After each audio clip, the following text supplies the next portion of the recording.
Tu ne peux pas t'échapper. Ne m'oblige pas à te tuer. Luke, tu ne réalises pas encore ton importance. Tu commences juste à découvrir ton pouvoir. Sois mon allié, et je terminerai ta formation. Si nous associons nos forces, nous mettrons fin à ce conflit destructeur et ramènerons l'ordre dans la galaxie. Je ne serai jamais votre allié. Si seulement tu connaissais le pouvoir du côté obscur. Obi-Wan ne t'a jamais dit ce qui est arrivé à ton père. Oh, il m'en a dit assez. Il a dit que vous l'avez tué. Non. Je suis ton père.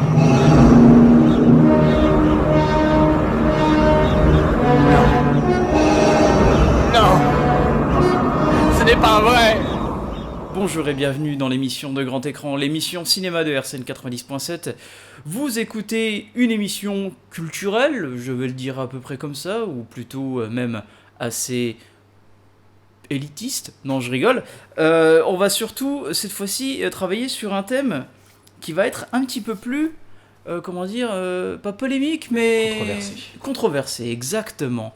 Et avec moi, j'ai Mehdi. Comment tu vas, Mehdi ? Ça va super bien, Roland. Je suis content d'être ici. Moi, je suis très content que tu sois là. Parce qu'on n'a pas de chroniqueur pour l'après-midi, donc je suis exactement. vraiment ravi d'être venu. Et on va faire quand même quelque chose de très spécial. Et pour le coup, j'ai un invité spécial. C'est Cyril. Comment tu vas, Cyril ? Bah, ça va, je suis très content d'être spécial. Ah bah moi je suis très content que tu sois là parce que ça permet aussi de te présenter aussi par le biais de notre sujet qui s'intitule le spoiler. Car notamment tu as écrit beaucoup de choses, notamment quelques petits essais philosophiques, notamment sur des blogs, et notamment tu as fait pas mal sur le spoil. Sur le spoil. Il y a 2 ans. Tu veux que j'en parle ? Un petit peu, oui. Un petit peu, parce que de toute façon, il y a 2 ans, j'étais énervé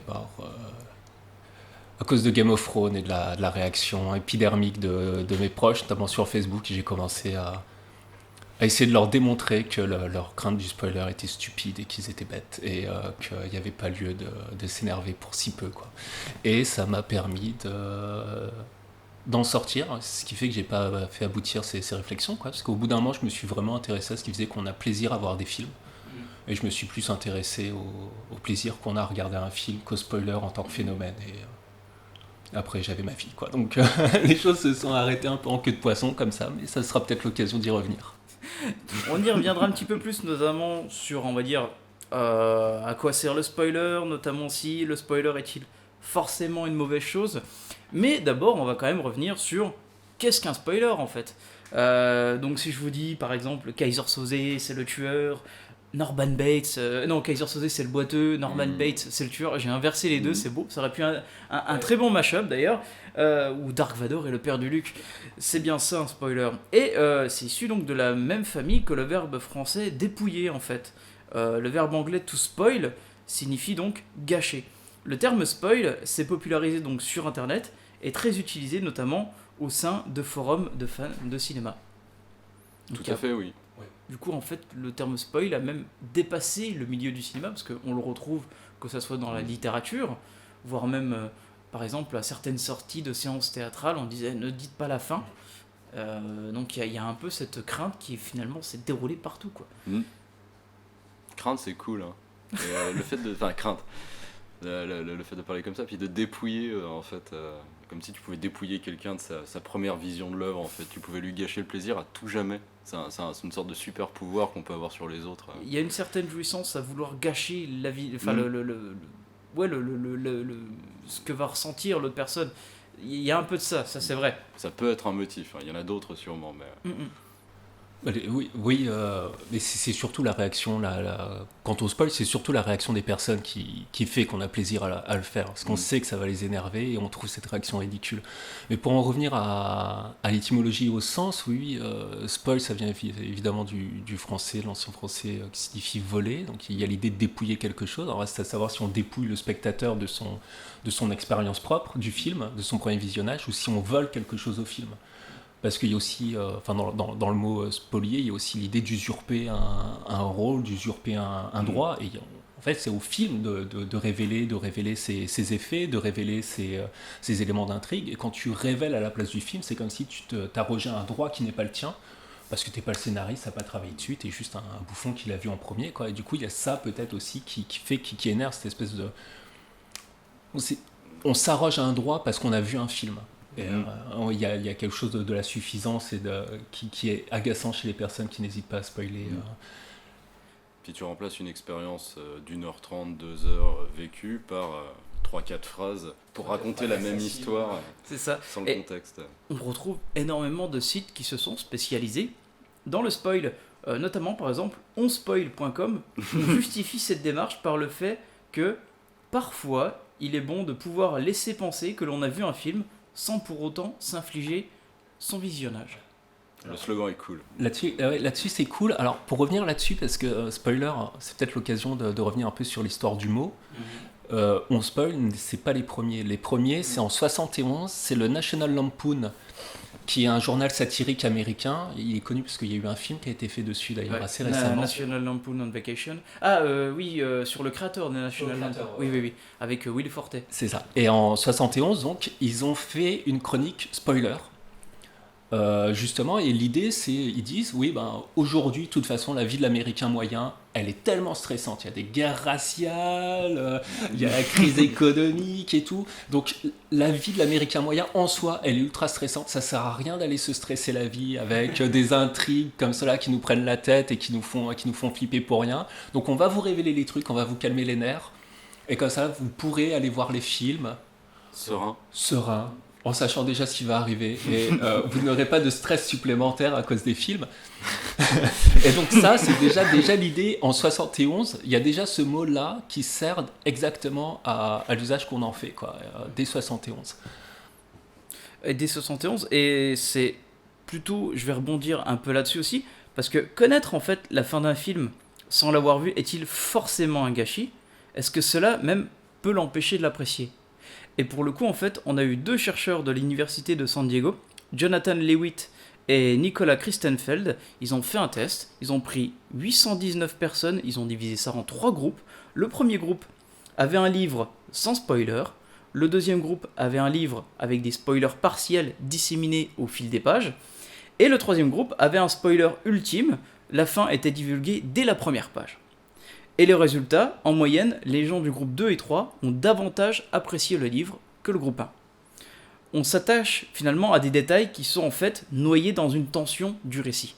Et c'est ça en fait que veulent expliquer les chercheurs américains. L'idée même du spoiler en fait, c'est vraiment se détacher de cette tension. D'accord. Je trouve ça un peu dedans parce que pour moi ça fait partie justement du truc, et c'est si on te dit observe ça quand tu vas voir ce film, tu fais que l'attendre finalement. Oui. Une partie de ton esprit veut le trouver partout et donc va ignorer beaucoup d'autres choses, donc tu perds du film en fait. Et il y a un très très bon exemple là-dessus. Vous prenez en compte toutes les séries télé qui ont été faites notamment sur des flics, des inspecteurs, des enquêteurs. Il y a une série qui a vraiment pris l'opposé de tout cela, c'est Columbo. Columbo, le principe c'était on voyait le tueur au début. On voyait l'acte, on savait qui était le tueur. Donc en fait, toute la série reposait sur le fait de comment Columbo va arrêter cet homme, va trouver en fait la chose qui va lui permettre en fait de le condamner. Mais Malassima, si tu veux spoiler Columbo, il faut que tu révèles la méthode qui fait qu'il trouve à la fin. Voilà, c'est ça. Comment spoiler Columbo en fait ? En racontant tout le truc, mais il faut une sacrée bonne mémoire. Voilà. Mais ça revient sur un élément d'étymologie qu'on n'a pas dit, parce que to spoil en anglais, c'est également gâter, mais pas au sens de pourrir. C'est également gâter par une excessive gentillesse. C'est vraiment traiter quelqu'un avec une très grande gentillesse en lui faisant des cadeaux et tout ça. Donc c'est vrai que celui qui spoil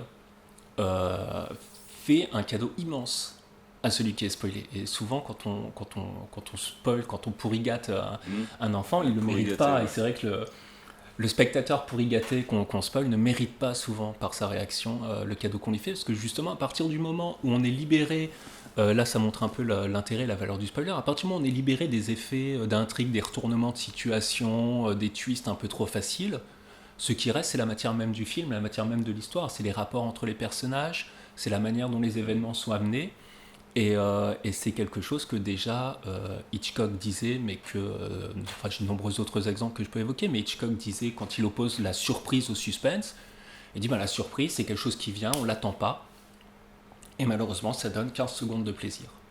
Mais à chaque fois que la chose est possible, il faut informer le spectateur. Et peu importe d'une certaine manière que ça soit informé par les éléments du film ou par quelqu'un d'extérieur avant le film, parce qu'à partir du moment où on sait ce qui va arriver, on est beaucoup plus attentif à la matière du film, à ce qu'il va l'apporter, et on a un plaisir qui ne dure pas que 15 secondes. Waouh, je suis surpris.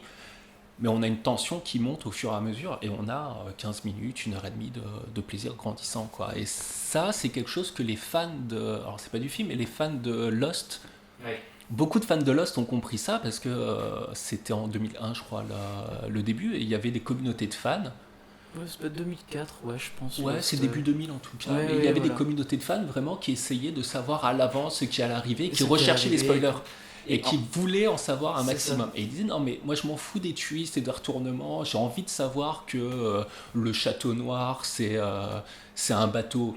Et ça ne répond pas en fait, le savoir ça répond à rien, comment est-ce qu'il est arrivé là, ça répond pas à la manière dont ils vont le trouver, et ça permet de s'intéresser vraiment au lien entre les personnages, à la manière dont ils sont construits, et d'avoir un vrai plaisir de cinéphile face à la série. Contrairement à tous ceux qui, pareil avec Game of Thrones, ne regardent que pour savoir qui c'est qui va mourir. Et surtout que la plupart des, on va dire, des fans de Game of Thrones qui n'ont pas été, on va dire, déçus de manière générale, c'était finalement en fait ceux qui ont connu les bouquins. Donc en fait, ils étaient surpris aussi de la façon dont comment un tel va mourir par rapport à sa vision, à la vision du réalisateur pour la série télé. Donc il y a toujours cette nuance-là, toujours très importante à retenir. Chose que l'on peut faire avec certains films qui paraissent très impossibles parce que ont un énorme dénouement final, et par exemple je pense à Shutter Island de Scorsese qui finalement reprend trait pour trait le bouquin de Dennis Lehane, parce qu'il est extrêmement difficile de ne pas faire autrement, parce que finalement l'essence même c'est la révélation de fin, et il y a beaucoup de choses comme ça qui sont difficiles finalement à travers l'adaptation. Il y a l'adaptation qui a toujours un gros souci à vouloir soit retranscrire à fond, soit on va faire quelque chose de beaucoup plus nuancé parce qu'on veut s'éloigner de la substantifique moelle du projet. Donc il y a toujours quelque chose très nuancé qui est très compliqué à voir, et on le voit également forcément dans le principe même du spoiler. C'est très rare être vraiment surpris par un vrai spoiler.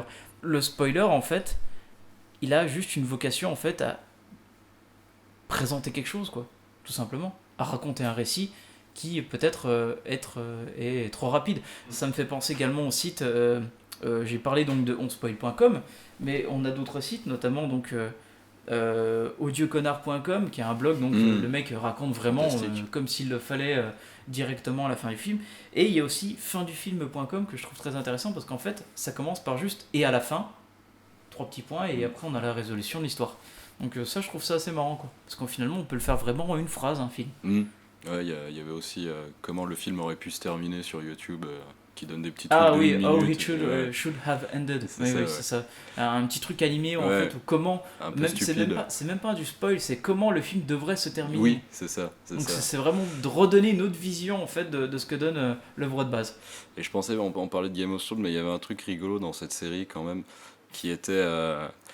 je vais pas la critiquer plus que ça, mais après la saison 3 ou 4, le truc est devenu planétaire, et il s'est produit quand même un truc presque unique, c'est que comme un match de foot, les gens attendaient ça le dimanche soir aux États-Unis, et ils allaient au pub pour regarder ensemble la télé. C'est un peu ridicule, mais ça c'est quand même cool en soi. Moi je trouve que socialement ça c'est un moment sympa. Et en France, les gens attendaient le lundi soir, ils avaient des rituels un peu sociaux en fait, quoi. C'est genre pizza Game of Thrones, des trucs comme ça. Et je pense que le fait d'avoir un truc gâché à ce moment-là, c'était un peu d'avoir gâché tout le moment en fait. C'est comme si le fait d'avoir tu m'as gâché l'épisode, tu m'as gâché ce moment-là en fait. Et c'est un amalgame en fait, quoi, entre la coquetterie et la classe. Il y a un peu de ça. Il y a vraiment un peu de ça, quoi. Mais pour le coup, on en parlera un petit peu plus en profondeur juste après cette pause BO. Donc, Usual Suspect, le thème principal, donc composé par John Ottman.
Et voilà, donc c'était un extrait issu du film Usual Suspect, pardon.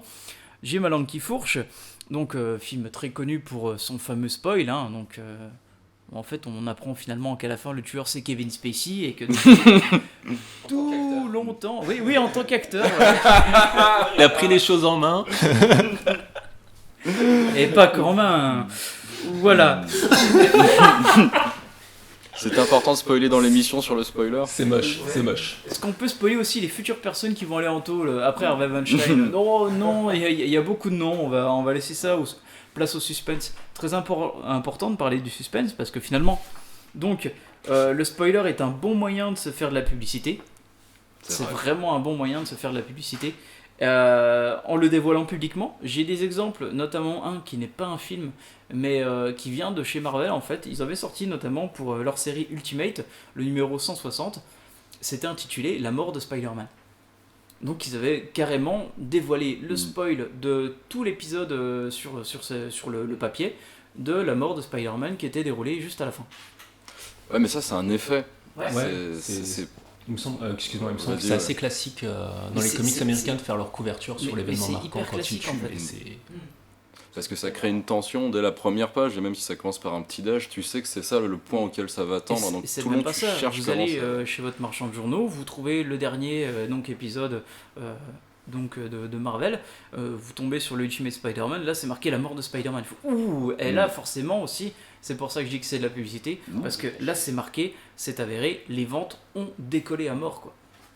Parce que ça avait aussi le côté un peu numéro collector aussi. Ouais. Parce que Spider-Man gagne à la fin, il y en a 159 quoi. Oui. Spider-Man meurt, il y en a qu'un. C'est ça, c'est le numéro plus unique. Par contre, d'autres encourageaient le secret. Et comme tu le disais juste avant, Hitchcock était un mec qui conservait à mort l'idée même du secret, par exemple de la mort du personnage féminin de Psychose. J'ai oublié le nom de l'actrice malheureusement. Malheur à moi. Par exemple, Hitchcock en fait il tenait à garder ses intrigues secrètes pour faire de la publicité à ses films. Mais c'est véritablement ça. Quand il y avait les avant-premières, il demandait vraiment à tout le monde, limite, à la fin, fermez votre gueule.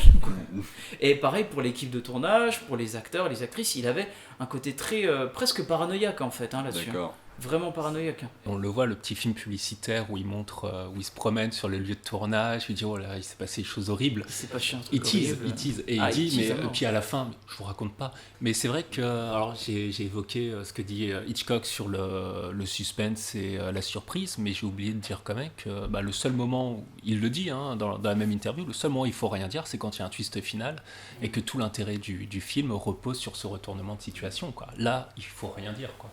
Mais ça le condamne aussi un petit peu parce que ça marche comme stratégie commerciale. Par exemple, le premier film, il fait ça, donc sur le deuxième, on l'attend, il entretient ça, le troisième, le quatrième, mais c'est une sorte de cercle où il va se condamner lui-même ensuite à avoir des twists à la fin, sinon les gens seront déçus. Et le problème surtout, ça se tire une balle dans le pied du film, parce que si tout l'intérêt du film repose sur le retournement de situation, je pense au film de Shyamalan, tu regardes le film une fois, waouh, je m'y attendais pas du tout. Tu regardes le film une deuxième fois, en fait tout est bien amené. Tu regardes le film une troisième fois, tu te fais chier parce que s'il n'y a rien d'autre, parce que t'as tout découvert. T'as tout découvert du film, tu l'as totalement épuisé, tu te dis il a plus rien à offrir quoi. Et c'est vrai que Psychose, je sais pas s'il a beaucoup plus à offrir que finalement son personnage dont on voit la vraie nature à la fin, au-delà de ça. Et d'ailleurs dans le National Lampoon, c'est le premier film spoilé. C'était un vrai coup surprise en fait, parce que l'actrice principale, j'ai oublié le nom, je suis désolé, mais bref, l'actrice principale elle est même pas l'actrice principale, parce que c'est ça en fait le vrai twist final de Psychose. On croit que c'est l'actrice parce principale. Que voilà, l'affiche du film la met en gros plan, et c'était une énorme star à l'époque, Janet Leigh, voilà, c'était vraiment une grande actrice dès le départ. On savait très bien que une actrice de ce calibre-là, elle reste du début jusqu'à la fin. Et en fait, en plein milieu du film, elle meurt, quoi. Ouais. Et tout le monde, vraiment tout le monde à cette époque, n'avait jamais vu un film qui cassait un rythme pareil, en fait. Et on porte à croire, mais comment en fait on va vouloir suivre cette histoire ? Et en fait, on va vouloir suivre par la psyché de Norman Bates. Et en fait, il a mis l'avènement aussi de comment mettre en avant même plutôt un tueur en série. Puis c'était peut-être aussi une rupture avec les médias et la communication de cette période, où quand tu avais quelqu'un sur l'affiche, c'était forcément la star et peut-être le second renfort sur des affiches avec plusieurs personnes. Mais en tout cas, tu étais obligé de le croire. Et à partir du moment où tu arrêtes de faire ça, où tu arrêtes de montrer que ça va forcément être ça, le premier qui le fait, il gagne à ce moment-là, en fait. Mais ça, c'est un exemple parmi tant d'autres. Mais c'est vrai que Hitchcock, en fait, je pense, a posé les bases du principe même de comment, en fait, ne pas gâcher le plaisir du spectateur, mais aussi surtout comment, en fait, légendéifier, en fait, également son film. Il y a une partie de ça aussi. Hein. Il y a une partie, pas seulement pour penser à son spectateur, c'est aussi penser à son concept artistique. La même option, c'était... George Lucas, bon, d'un côté un peu plus fébrile peut-être, c'est donc la fameuse révélation donc dans l'Empire contre-attaque, Dark Vador qui dit à Luke « Je suis ton père », et en fait, c'était vraiment un énorme secret, peu de personnes le savaient. Il a même fait plusieurs prises pour expliquer que oui, non, je ne suis pas sûr au scénario, et en plus c'était même pas lui le réalisateur, c'était Irving Kirchner, donc c'est à dire qu'en fait Irving Kirchner il attendait ce que demandait finalement son producteur derrière, et c'est vrai qu'il y a eu plusieurs prises, notamment une où il expliquait que c'était Obi-Wan qui avait tué en fait son père, donc il y avait plusieurs variations possibles. Il a fait exprès parce qu'il avait peur aussi de cette paranoïa que s'il y avait qu'une seule prise et qu'en fait machin c'est ça, il se dit mince, ça se trouve ça peut être gâché en termes de révélation, parce que c'est vrai que la révélation arrive aux 3/4 du film, enfin peut-être à peu près vers la fin, pas plus, mais voilà quoi. C'est pas le dernier plan du film non plus, c'est pas la dernière séquence. Donc il y a vraiment c'est aussi ce côté mise en tension, le rythme, qui est toujours très important dans un film. Et ça pour le coup, George Lucas il le sait quand même quoi. C'est un spoiler historique. Ah, totalement historique, c'est peut-être même l'un des plus connus. D'ailleurs, c'est peut-être l'une des plus grosses références aussi dans Les Simpsons, où on retrouve dans le passé donc Homer qui raconte qu'il est allé au cinéma, et puis quand il sort du film, il y a plein de monde qui attend donc pour aller à l'Empire contre-attaque, puis il allait à la première séance, puis il fait « Qui aurait pu penser que Dark Vador était le tueur de Luke ?» en disant ça devant tout le monde. Non mais voilà, il y a ce côté déjà un peu... Oui, il y a beaucoup de guerres en ce moment, de toute façon, entre les réalisateurs, les équipes et les journalistes et les spectateurs. Je me souviens de James Gunn, je sais plus, je crois que c'était peut-être pour Ant-Man, je sais plus, mais il s'énervait sur les réseaux sociaux en disant mais depuis quand spoiler un film est un scoop, enfin arrêtez d'essayer d'imaginer la fin du film ou les éléments d'intrigue, vous le verrez quand il sortirez, ne nous empêchez pas de faire notre boulot quoi. Et surtout, enfin, je pense que dans les années 80, pour Star Wars, c'est pas trop un problème, puisque à l'époque, de toute façon, le film sortait d'abord aux États-Unis. Il n'y avait pas Internet. Et de toute façon, nous, quand il est arrivé chez nous, le film, il avait déjà sa carrière aux États-Unis, donc on en parlait déjà, on pouvait déjà connaître. C'est vrai que c'est peut-être un problème juste pour la sortie, pour l'élément publicitaire. Mais après, une fois que le film est sorti, généralement, on commence à connaître les éléments, quoi, parce qu'après, il y a la sortie. Nous, c'est plus du tout comme ça, mais avant, la sortie, elle était d'abord à Paris, ensuite dans les grandes villes de province, 3 semaines après, et après dans les petites villes autour des villes de province. C'est-à-dire que en 2 mois, avec les magazines, les journaux, la télé, les gens qui en parlent, en 2 mois, on savait très exactement ce qu'on allait voir au cinéma. C'était très rare qu'on aille au cinéma en disant je sais vraiment pas ce qui va se passer, puisque de toute façon, on avait eu déjà 1 an d'exploitation du film avant que ça vienne à Nancy. On savait ce qu'on allait voir. Et il y a beaucoup de films qui sont des films de genre, où de toute façon, il n'y a aucune surprise. Les comédies romantiques, les films d'horreur, on sait très exactement la plupart du temps comment ça va se passer. Donc c'est vrai qu'il y a des films où il n'y a pas lieu d'avoir ces psychoses. Ça vient vraiment à cause d'Internet, où le film sort aux États-Unis, il y a des sorties mondiales, on peut tous voir les choses en même temps. Et il y a cette ambiguïté, ou plutôt c'est vraiment cette frénésie à être le premier à voir le truc sur Internet, parce qu'on sait qu'à sinon on va rater le truc. Enfin, ça porte un nom, c'est la fear of missing out, où il y a l'exigence d'être le premier ou dans les premiers à voir le truc pour pas être largué, quoi. Je pense que le spoiler, en tout cas l'importance que ça a pris comme phénomène, tient également à ces phénomènes purement...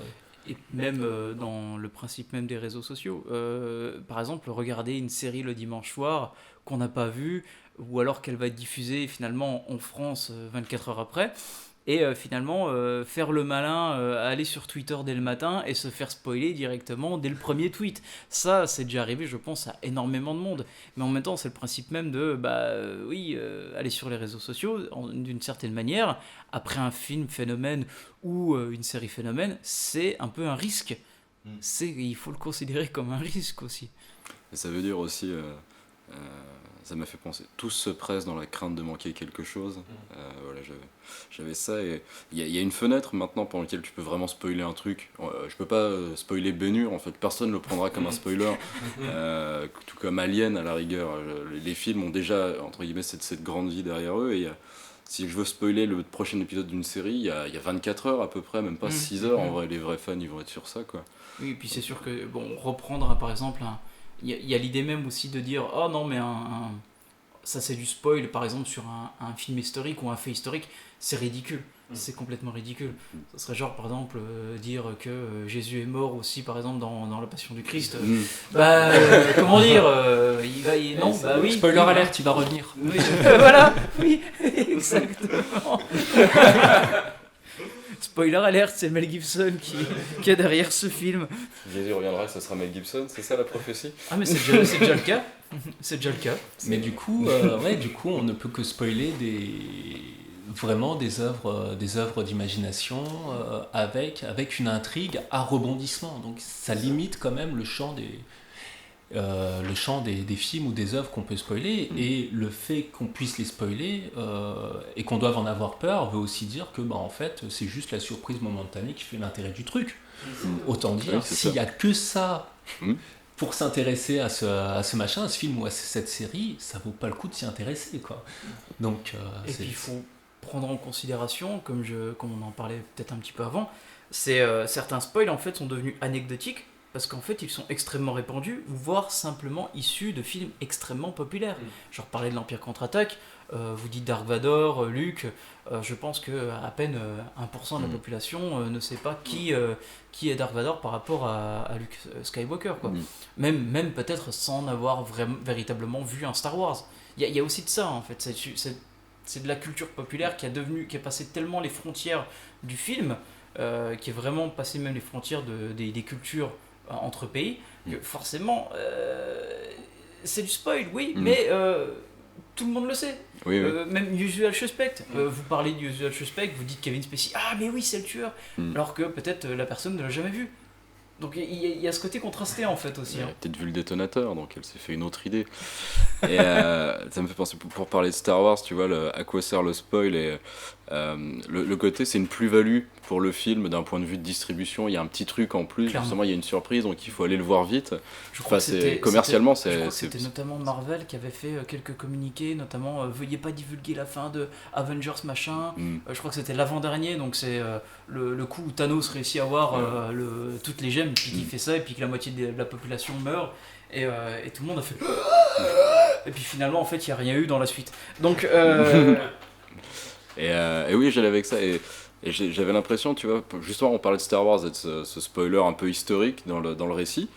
Et à la nouvelle génération de Star Wars, alors j'ai pas tout fini, en fait je me suis resté au 8, puis j'ai pas eu envie de voir plus. Et dans le 8, j'avais cette impression-là que le réalisateur sentait qu'il avait un contrat à remplir. Il y a un moment donné, il y a un spoiler en fait, il faut qu'il y ait un truc secret. et ça donne, pour moi, en fait, regarder quelque chose avec l'impression que le mec se force à vouloir faire quelque chose de secret et d'incroyable, et au final c'est maladroit finalement, parce qu'il avait voulu faire plein d'autres trucs en même temps. Et ça dessert le film en fait. Très clairement. Mais le gros problème du 8, si on veut parler vraiment vite fait du Star Wars épisode 8, c'est que Rian Johnson, en fait, moi j'ai compris ce qu'il voulait faire avec ce film, c'est-à-dire désacraliser tout l'univers de Star Wars. Mais le problème, c'est qu'il ramène rien de nouveau derrière. Du coup, en fait, il a fait son maçon, il a détruit un mur de briques, mais il a rien reconstruit derrière. Donc c'est très compliqué en fait de voir cet attachement dans ce film, quoi. Bah, il a reconstruit, mais il a reconstruit un truc convenu. Enfin, il a détruit un mur un peu vieux, un peu vieillot, comme ça, un peu rigolo, puis il a rebâti un truc moderne, mais il y en a plein d'autres des trucs modernes, donc ça servait à rien de détruire ce mur-là, je pense précisément, mais bon, voilà, Voilà, le spoiler comme s'il était revenu dans l'industrie et puis que maintenant il était dans un cahier des charges Et si du tu veux, en fait, producteur. là, donc avec le 9, hein, parce que je vais te le spoiler, le 9, en fait, donc c'est J.J. Abrams, il a pris la même peinture que le mur d'avant, et il a étalé le mur d'un coup de Mais peinture c'est cool. pour référencer par rapport au 7 et à la trilogie d'avant. Il Voilà. manquait juste un pardon pour le dérangement en bas et on était parfait dans la, Je dans pense la qu'il métaphore. il y avait un morceau de ciment frais, il a fait un S de Sony, tu vois, qui voilà. Bah ouais, non, mais c'est vrai que du coup c'est un peu dommage que pour faire la promo d'un film, il faille créer tout un phénomène d'emballement médiatique de la part des spectateurs qui du coup vont vouloir se ruer dès la première semaine sur le film pour pas se faire spoiler et tout. C'est devenu l'argument de vente des films pour avoir des bons scores dès la première semaine, c'est un peu minable parce que comme tu dis, enfin il y a des films à twist. On sent que c'est mal fait, on sent que ça n'apporte aucun intérêt, que c'est pas bien amené. Je pense à Atomic Blonde qui était nul de ce point de vue-là. Ouais, non, et puis, pire, un vieux film, c'est Harcèlement avec Michael Douglas. Ah oui, avec Glenn Close aussi. Non, c'était pas Glenn Close. Ah, je confonds avec un autre film. Ouais, il y a une histoire d'harcèlement dont il est là. Ouais. Dont il est victime d'une certaine manière, et puis après tu découvres c'est sa machination, mais rien ne l'amène, c'est gratuit, c'est juste pour dire ah je suis le génie du mal, mais Voilà. ça sert à rien de faire les choses comme ça, alors que si c'est un simple drame qui est juste amené avec une cohérence, avec vraiment une profondeur psychologique, le film n'a pas besoin d'un retournement de situation mirobolant et le twist absurde. ne doit pas être le pinacle final en fait. Ouais, ni le seul ça, c'est intérêt. l'un des Quoi. gros soucis de certains films. Peut-être même l'un des moins bons films de Fincher, The Game, qui part également sur un projet là-dessus. Donc c'est l'histoire donc de Michael Douglas avec son frère Sean Penn. Sean Penn lui dit bah écoute, t'as une vie morose et tout, viens, je te montre le principe même d'un jeu. En fait, tu payes les gens et ils vont te faire comme un espèce de jeu de rôle in real, enfin dans la vraie vie quoi. Et en fait, au fur et à mesure, il se pose des questions. Est-ce que c'est vrai ou pas en fait ce qui m'arrive? Est-ce qu'il y a une machination finalement derrière tout ça? Et du coup, en plus, il retrouve son frère, enfin, il se fait tuer son frère et tout. Il pète un câble à la fin, et en fait, le pinacle final, donc le twist final, c'était véritablement un vrai jeu. Voilà. The Game. Mais tout est dans le titre. donc voilà, est-ce que c'est vraiment un spoil? Ben non. Pour le coup, donc on va faire une petite pause BO, donc Vanilla Sky. Donc Vanilla Sky, par exemple, pareil, film très reconnu pour son fameux spoil, sa révélation finale. Pour le coup, donc on va faire une petite pause BO, donc c'est un morceau des Chemical Brothers que l'on entend dedans, c'est Where Do I Begin?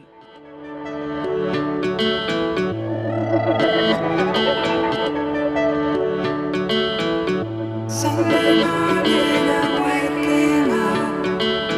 Can't even focus on a coffee cup. Don't even know whose bed I'm in.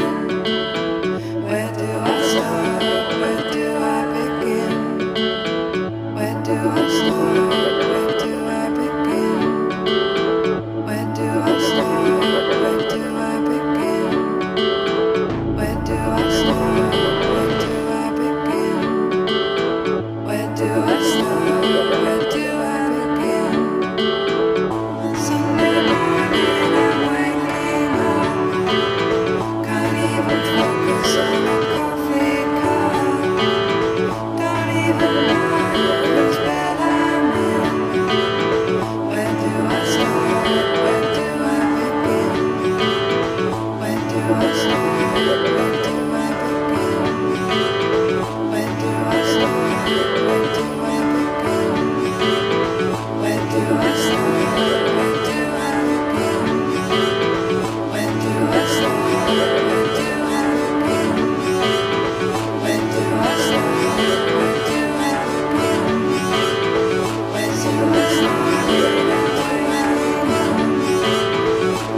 Donc c'était un extrait issu du film Vanilla Sky. Tu te rappelles du film, Mehdi? Alors Bien il y sûr. avait Aubrey Los Ojos. il y avait la version donc espagnole qui a été, donc c'est un remake, hein, mais avec le même réal. Hein. Non, c'est pas le même réal, je suis bête. Non, ça Non, change. je me suis gouré. Oui, non, c'est Amenabar l'original, mais la version US c'est Cameron Crowe. Ouais, et je crois que Vanilla Sky, il m'est tombé dessus et que j'en attendais rien. J'avais aucune information sur le film, j'étais donc assez content de le regarder. Et quand j'avais regardé l'original, je cherchais des points de comparaison, mais ça m'a pas gâché en fait le film.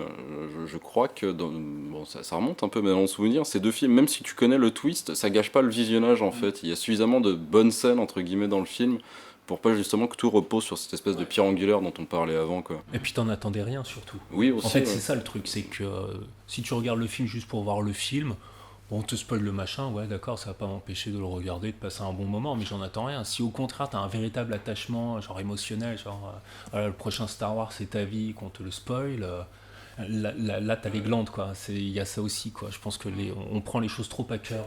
Oui, c'est un exercice de stoïcisme finalement. On prend les choses trop à cœur et se faire spoiler, ouais, ça devrait être un exercice stoïcien. Voilà, si j'aime un film, dis-toi que c'est un film que t'aimes, on peut te le spoiler, la bobine peut brûler, tu peux être déçu, mais regarde-le avec un bon esprit, quoi. C'est ça. Et c'est clairement ça, et d'ailleurs c'est quasiment en fait notre dernière partie de l'émission, parce que finalement on va se poser la question, on va faire vraiment un petit tour de table là-dessus.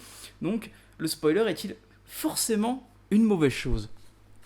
Et pour le coup, j'ai envie de revenir à un truc là-dessus, je vais même revenir sur une autre question, c'est pourquoi déteste-t-on le spoiler?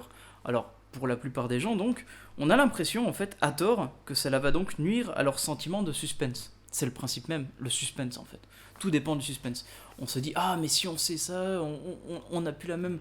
On sait pas ce que... Finalement, on n'a peut-être pas le même ressentiment de ce que le réalisateur voulait nous montrer. Y a un peu de ça. Finalement, lorsqu'on est spoilé, on remplace le suspense lié à la certitude de ce qui va se passer par la frustration de ne pas pouvoir donc influer sur ce qui va se passer. Voilà. Donc c'est un peu bateau comme principe même, mais je trouve que c'est très intéressant de se dire, bah oui, le spoil en fait, c'est peut-être pas un effet de mode, parce que je pense que ça restera sur la longueur, je pense qu'il y en aura encore dans 10, 20, 30 ans, 40 ans, 50 ans, mais oui, je pense que c'est surtout en fait un élément de... pas seulement de vouloir, enfin quand on est quelqu'un qui veut peut-être se venger, de vouloir gâcher quelque chose, ça m'est déjà arrivé aussi par pure vengeance, quand on m'a énervé sur Game of Thrones, je me suis bien vengé là-dessus, j'ai dit hey, Jon Snow il est mort, j'ai vu ça ce matin sur Twitter, tu vas voir ça dans ton épisode de soir, et c'est vrai qu'il y a toujours aussi ce sentiment de, il faut également signifier là-dessus, c'est que le spoiler c'est pas trop grave, le spoiler ce n'est pas trop grave. J'ai pas fait de recherche poussée à ce point pour l'émission, mais je pense que personne n'est mort de spoiler. Enfin, je pense pas que dans l'histoire il y ait déjà ce Mort problème. de spoiler. Ouais, mort de spoiler. Faut voir s'il n'y a pas des mecs qui se sont battus quand même. Ouais, faudra vérifier pour peut-être que. Ouais, Je me souviens qu'en Russie, il y a des gens qui se sont fait tirer dessus pour avoir dit des choses vilaines sur Kant. Donc il y a moyen qu'il y ait eu, des actes de violence sur un spoiler. Après, j'ai envie de te dire, Cyril, c'était en Russie, donc il y a un certain niveau de lecture. Ils ont internet aussi, ils ont du spoiler aussi, je pense. Et ils ont du liquide de frein pour en faire de la vodka. Mais la question de spoil, alors je sais pas si Cyril, les réflexions dont tu parlais au tout début de l'émission, si c'était un peu semblable, mais moi ça me fait me penser en gros à quel point tu maîtrises entre guillemets l'environnement quand tu découvres quelque chose. Et pour moi la réponse elle a été réglée plusieurs fois, mais j'ai pas une complète maîtrise en fait, ni de mon état psychologique, c'est-à-dire des fois je suis fatigué, il y a des trucs... Inland Empire, j'ai tenté de le regarder, j'étais beaucoup trop claqué pour ça et j'ai abandonné. Et donc, ce que j'ai perdu à ce moment-là, c'est la capacité de, la première fois, regarder ce film d'un bout à l'autre et de m'en faire une opinion. Donc, je récupérerai jamais ça. Pour moi, Inland Empire, c'est le film que j'ai réussi à voir pour la 3e fois en entier seulement. La 3e fois pour le tout que je m'y suis pris, j'ai réussi à le finir. Yes, j'avais un sentiment d'achèvement. D'ailleurs, j'ai découvert un autre film de Lynch. Blue Velvet, je crois, je l'ai découvert en Italie, dans une projection publique au milieu d'une place en plein été. C'était magnifique, c'était en italien, non sous-titré. Je ne pigeais donc pas grand-chose. Mais j'ai adoré voir ce film et j'ai adoré le revoir très peu de temps après pour le comprendre parce que pareil, le moment était aussi plaisant en fait que l'œuvre en elle-même. C'est vrai que là, aujourd'hui, avec Internet, avec les communautés de fans qui font des sous-titres et tout, on a accès à des films de manière... Il faut savoir que... Chose que l'on n'avait pas avant. On n'avait pas avant. Des années 50 aux années 80, les cinéphiles, ils voyaient des films, parfois des films japonais, doublés ou sous-titrés en français, mais ils étaient brésiliens, quoi. Je sais que l'Empire des Sens, les cinéphiles brésiliens, ils l'ont vu en japonais, parfois avec des sous-titres français, ils ne comprenaient rien du tout, mais enfin beaucoup de films étaient vus dans des conditions qui n'étaient pas possibles, pas pensables aujourd'hui, quoi. Donc c'est vrai qu'on voyait des films auxquels on avait un accès assez limité, d'où l'importance d'avoir des informations dessus, des informations sur l'histoire. Et c'est surtout ça, le degré de lecture est très important. Qui permettait d'avoir les choses. Ensuite, moi, alors comme j'ai dit au début, mes réflexions, je les ai interrompues, comme tout ce que je fais. Mais c'est vraiment le spoiler est venu vraiment pour moi avec Internet. Vraiment sur Internet, les spoilers alertes, c'est né dans les années 80 avec la colère de Khan, le Star Trek. Oui, le Star Trek. C'est là où on a commencé à créer des petites cases de spoiler alert. Si vous voulez pas lire, si vous connaissez pas, ne le regardez pas. La grosse révélation de la colère de Khan, c'est la mort de Spock, c'est ça? Sans doute. Je suis pas Star Trek, moi. Moi non plus. C'est pour ça. On va être embêté. Il meurt pas vraiment dans le film de mémoire. Enfin, il meurt, mais non. Oui, tu le fais pas mourir, quoi. C'est un personnage important, puis même, c'est un personnage important, il a le droit de mourir dans un film, quoi. Mais je pense qu'il n'y a pas de truc dans ce film qui méritait en tout cas le pugilat public, quoi. Tiens, si je veux faire mon salopard, j'ai entendu peut-être un possible spoil pour le prochain James Bond qui m'a bien fait marrer. Alors apparemment ce serait une suggestion de Daniel Craig. Alors là je suis vraiment un gros salopard parce que si c'est vrai c'est magnifique et je le balance à la radio. Mais comme quoi possiblement en fait donc ça reprend en fait les deux derniers James Bond notamment donc il a eu une relation avec le personnage français de Léa Seydoux.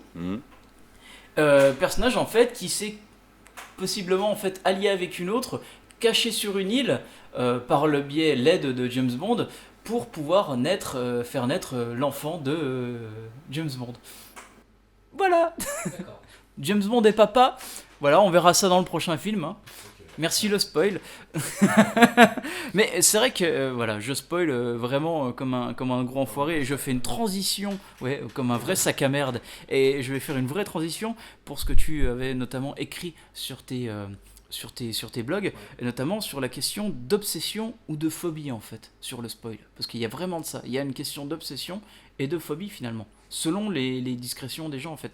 C'est vraiment soit c'est négative.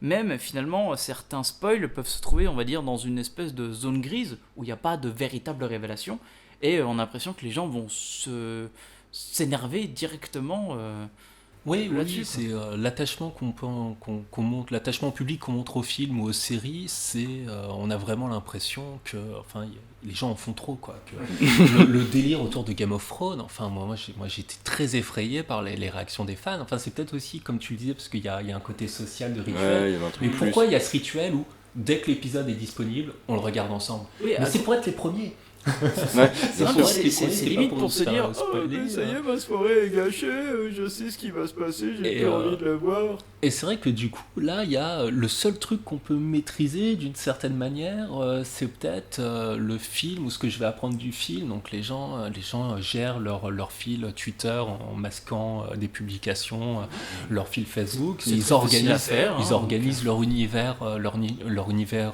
numérique comme cela pour ne pas avoir de choses, et du coup ils ont vraiment l'impression d'être les premiers, quoi. Mais c'est un phénomène typique d'internet, quoi. Je sais que dès qu'il y a une vidéo sur ça se fait moi, mais à l'époque dès qu'il y avait une vidéo sur internet, il y avait toujours le premier commentaire, c'était Prums. Il y a le délire où quand il y a de la neige, on va être le premier à faire des traces de pas, à marcher dedans. Et comme tu parlais du spoiler, il y a aussi ce questionnement de je vais être le premier à le regarder, comme ça il y a possiblement une sociabilisation envers les autres personnes pour pouvoir enfin en parler. Parce que c'est limite s'il y a quelqu'un qui arrive et fait « Ah machin, tu as vu ça ? Ah bah non, j'ai pas vu. Ah bah non, on va pas en parler parce que tu ne l'as pas vu, on n'a pas envie de te faire spoiler. » Et du coup, en fait, le mec va être jarté de la discussion. Et c'est vrai qu'il y a un côté très très négatif là-dessus. J'ai honte, j'ai regardé Game of Thrones à cause de ça, quoi. Parce que, au bout d'un moment, il y a un jour, le lundi, quoi, c'est c'est le sujet de conversation. Moi, j'avais jamais vu un seul épisode et je m'y suis mis par pression sociale, quoi. Mais c'est vrai qu'il y a sur Internet, il y a cette volonté d'être le premier parce qu'on peut être le premier. Et ça rejoint également les phénomènes de binge watching où ouais, c'est bon, on va regarder les trucs comme ça au moins personne n'aura et on a un regard neuf, frais, puis, vierge de l'œuvre. Avec un rythme de croisière en plus, parce que si je veux pas être en danger de qu'on me prive de ce plaisir de découvrir, il faut que je sois en temps réel le plus près possible de la date de sortie, quoi. Donc, parce que sinon après tu vas te faire oh là là, t'as oublié ça, quoi, tu l'as pas vu. un phénomène qui s'auto-alimente comme Et ça. puis c'est con, mais c'est qu'il faut pas l'oublier maintenant, on a l'impression d'être dans une vraie... Dans le cinéma, hein, je parle même dans la série, le vrai principe de consommation. C'est-à-dire que si tu ne le vois pas tout de suite, tu vas l'oublier. Tout le monde va l'oublier dans quelques mois, quoi. Il y a un peu de ça. Hein. Par exemple, je me rappelle aussi un des premiers films originaux Netflix qui s'appelait, avec Sandra Bullock, qui s'appelait Bird machin, je sais plus quoi. Blind Bird. Bird Box. Bird Box. Il y avait un spoil, je crois, dans le film. Tout le monde disait ah oui machin, le spoil, grosse révélation. Mais est-ce que quelqu'un reparle de Bird Box actuellement? Je sais même pas c'est quoi la révélation, c'est quoi Sandra Bullock est un oiseau, c'est ça? En fait non, je crois qu'il y a des monstres et en fait déjà il faut pas les regarder, enfin il y a un truc comme ça, quoi. Bon, voilà, bravo, bravo la qualité du film, quoi. Si personne s'en souvient au bout de 2 mois, parce que je sais que je l'ai vu en plus, hein. Mais, c'est ça le truc. Mais il est marquant du coup. Ouais, non, du coup c'est vrai, mais cette option n'est pas du tout due à la qualité des films malheureusement, mais uniquement au phénomène social qui est autour, quoi, et à l'obsession, à la com, quoi. La com, c'est surtout très important. Et surtout, je parlais de Bird Box, mais c'est Netflix derrière. Netflix, c'est des rois de la com, hein. Ils savent très bien comment gérer ça. Parce qu'une œuvre culturelle, elle a pas réellement de date de péremption, en fait. Une fois que tu as fait le film, il est théoriquement toujours bon à regarder et avoir un avis dessus. Peut-être que au moment où il sort, il a socialement une place dans un truc. Je pense qu'il y a un rapport avec le temps, le spoiler et le zeitgeist à faire quelque part. Oui, c'est ça, c'est juste une question de temporalité, d'accès au film.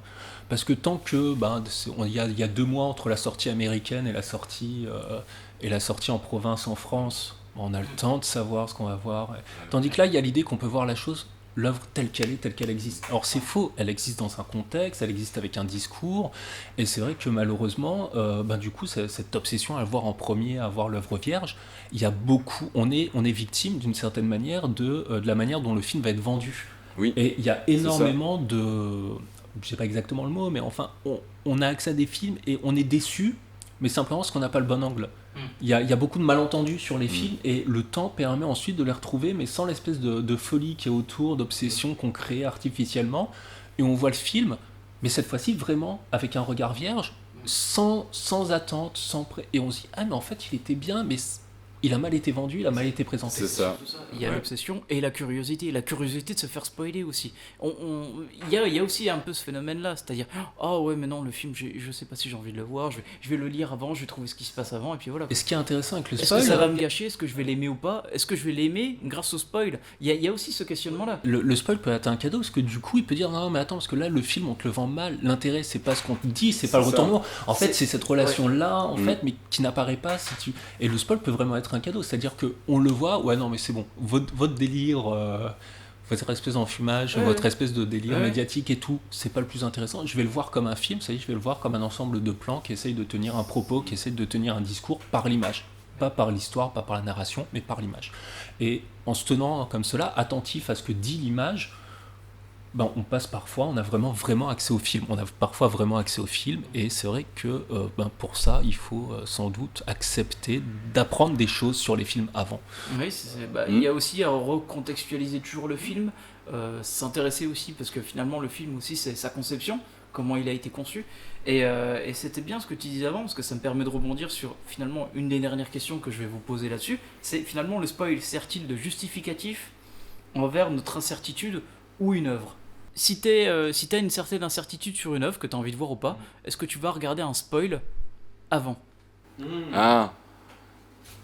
Pour savoir ce qui va se passer, pour savoir si ça vaut le coup. Est-ce que t'as envie de te faire spoiler un film juste avant de le voir? Est-ce que ça t'a déjà fait aussi de regarder en fait l'histoire avant de le voir? J'ai demandé à des amis, à un ami d'ailleurs que je salue qui s'appelle Mathieu, et que quand je vais voir un film asiatique, il me le conseille et il n'hésite pas à me raconter l'intégralité du scénario du film du point A au point B, parce qu'il sait que pour moi, au point Z, pour moi c'est pas l'intérêt généralement ce genre de truc.